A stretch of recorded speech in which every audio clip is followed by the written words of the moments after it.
Dieu de la peur, émission de l'horreur. Phobos va rentrer dans vos mœurs. Pardonnez-moi pour le bruit, j'ai essayé de les faire taire. Ah, visiblement, je peux rien vous cacher.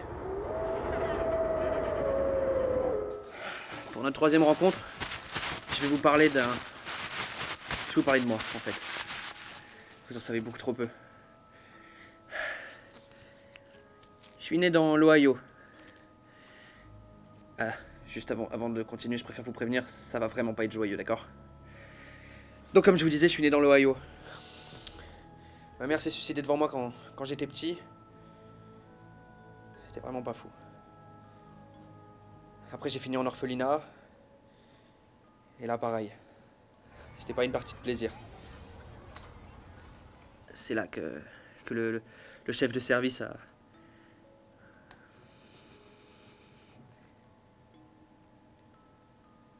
Il a abusé de moi. Voilà. Ça a été la goutte de trop, ça a été l'élément déclencheur et sûrement le début de ma carrière. Après ça, je suis parti faire l'armée. Et vu que j'aimais pas trop l'autorité, j'ai déserté. Alors, la police a commencé à me chercher.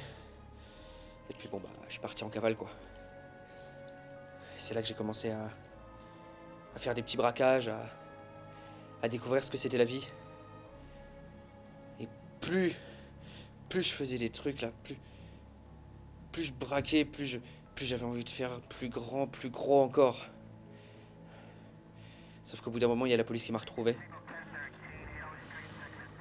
Ils m'ont mis en prison. De toute façon, je pouvais que plaider coupable.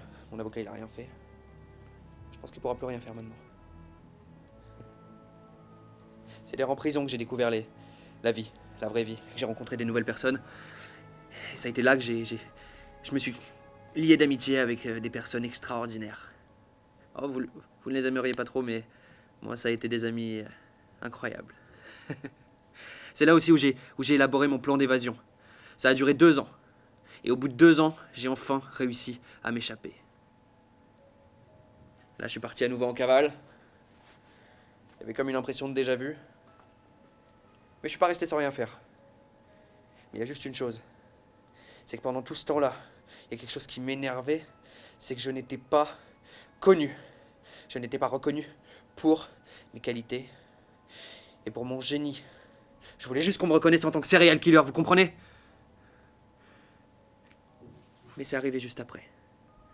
La médiatisation que j'attendais, elle est arrivée grâce à une émission qui s'appelle To Tell the Truth. Dans cette émission, c'est un panel de célébrités qui doit reconnaître qui est un ancien prisonnier. Autant vous dire que c'était pas très difficile de jouer la comédie. Aujourd'hui, je pense que mon nom et mon visage sont diffusés un petit peu partout. D'ailleurs, la police m'accuse d'être le tueur du Zodiac. Mais ça, c'est bien un secret que j'emporterai avec moi, dans ma tombe.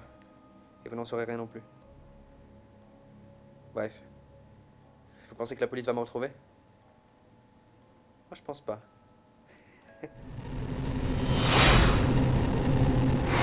Après cette autobiographie, je vais vous parler de l'horreur, enfin du cinéma d'horreur. Pour moi, c'est... rien que d'y repenser, ça me... Le cinéma et l'horreur, pour moi, ça fait qu'un, quoi. Je vais vous parler d'abord d'un premier film qui s'appelle Le Manoir du Diable.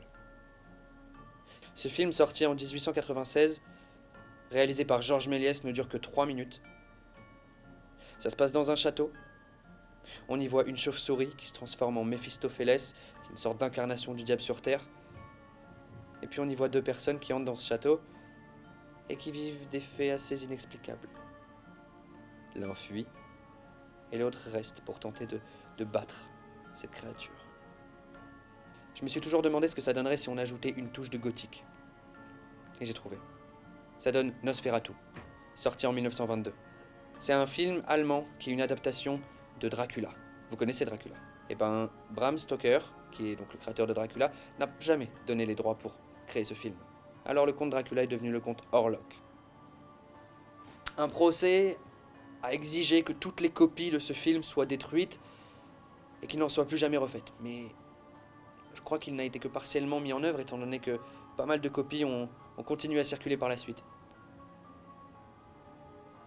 Et je dois avouer que j'ai une petite fierté à en avoir encore une aujourd'hui, que j'aime beaucoup montrer à mes victimes.